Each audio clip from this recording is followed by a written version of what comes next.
And you guess the Bible story, yeah. Welcome to the first episode of my series, Guess That Bible Story, and I'm your host, Ormuka. In this series, I'm going to be narrating a story straight from the Bible, and all you have to do is guess the correct Bible story. The first 5 people to comment down below the correct Bible story will get a prize. For now, the prize is something very small, but I believe it's really amazing to be recognized. So whoever gets the correct Bible story, 5 of you guys, I will shout you out in the next week's episode. So as we continue to grow, I will continue to do better stuff. I've done giveaways before on my channel, and hopefully as I continue to do this series, I'll start doing giveaways every week. So stay tuned for more interesting stories. Hope you've read up. Once upon a time, there was a woman, a king, a man that was second in command to the king, the woman's uncle, and just a whole bunch of extra people. So this story starts off with a wonderful party. Big flashy party, lights everywhere. It was amazing. I mean, it was a king's party, so it was beautiful. The king calls for his wife and says, "Hey, my wife is the most beautiful person that I know, so I want to show her off in front of my friends." He calls for his wife. The wife says, "Who do you think I am? I'm not going nowhere." So he's a king and he's a man. He was proud and said, "She won't come to me." I bet.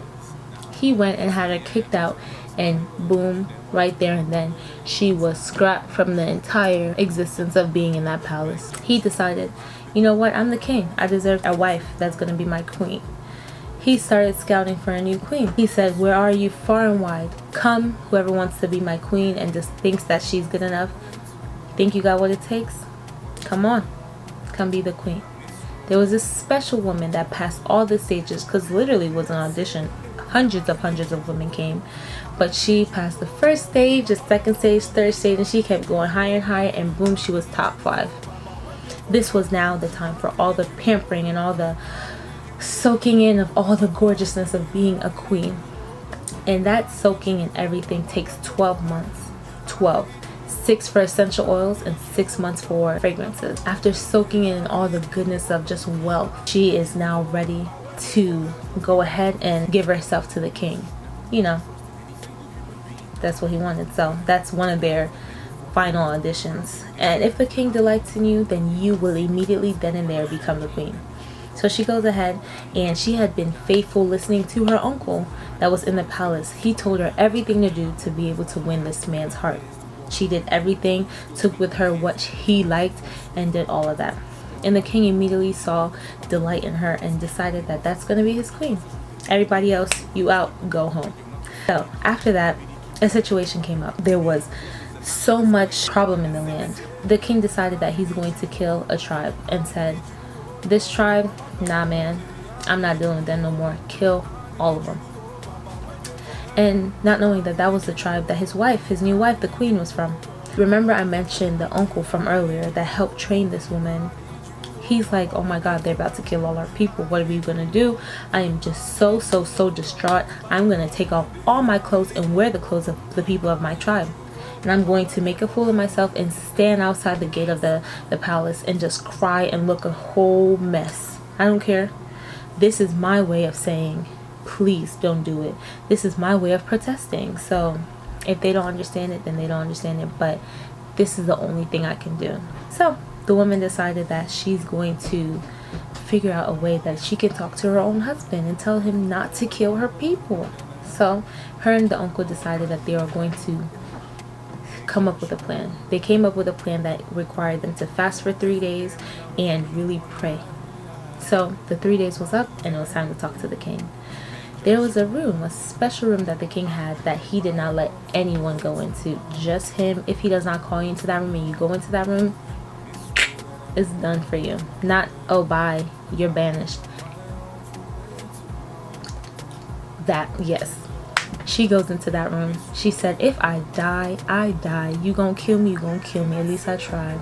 So she goes into that room, and the king is like, "My wife, what do you want? Why are you in here? You know this is a room that nobody's supposed to be in, right?" And she said, "My king, I know that. I am really sorry that I had to come in here, but I really wanted to talk to you about something very important." She tells him the important matter, which happens to be that he's about to send out the decree to kill all of her people. She explains herself, and the king, because God has given the king's heart into her hands, immediately he was like, whatever you ask, if you ask for half my palace, all my riches, whatever you ask for, I will give it to you. And once he said it, it's his word, it's gonna happen. So the queen said, I really don't want you to kill this tribe.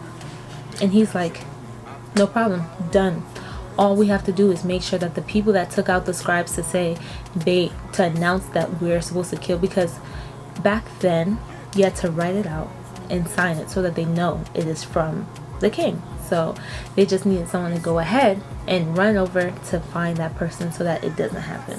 And that's how literally she shaved an entire nation, an entire tribe, all because number one, she prayed, she fasted, and she really trusted and believed in God. And she said, whatever happens, I'm just gonna do my best to make sure I see some kind of change in this land. After that, there was a man. He was a right-hand man to the king at this point, pretty much like his best friend. This man was so proud and prideful, and he hated to see the queen's uncle just crying and acting up, and he was, I don't know why, it just peppered him in his heart. He was just upset with him. So he decided that he was going to plot against this man to get him killed. He wanted him out of the picture, whatever reason, I don't know.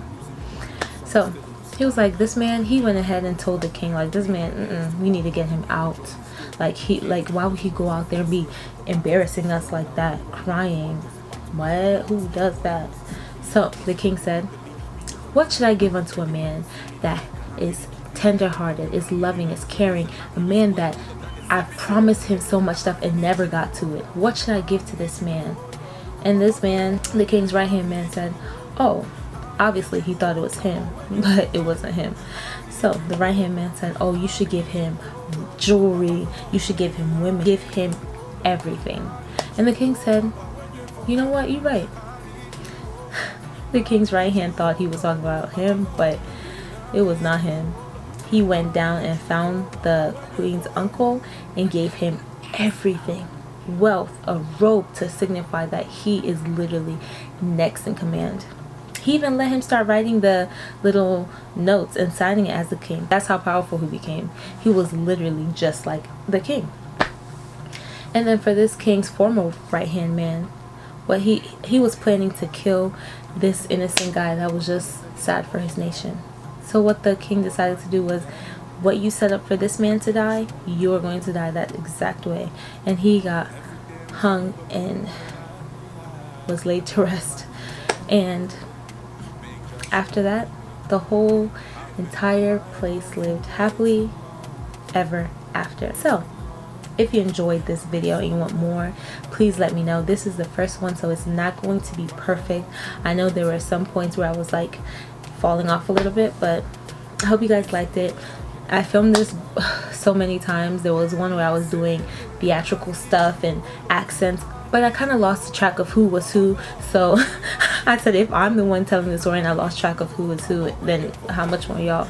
So please let me know in the comment section below who this story is about and what book of the Bible. Let me know in the comment section below what Bible story I'm telling you guys. Let me know. And don't forget, first 5 comments that tell me the correct Bible story, you guys are going to get shout out. So let me know. I'm excited to do more of this, and later on in life I do feel like I'm gonna do more theatrical stuff and film in different costumes, and you know, but as of right now it's just not really possible for me. I'm still learning how to do this part. So but later on, as I continue to learn and this series continues to grow, we will make it more fun and interesting. And next week you will know who this story is about. So good luck, guys, and as we continue to grow, then I will start doing giveaways, and the prizes will get bigger and bigger, and I'm excited. So stay tuned. Thank you guys so much for watching. It's your girl Ormuka, and I am out. I need you, oh Lord. I need you, oh Papa, waiting for heaven.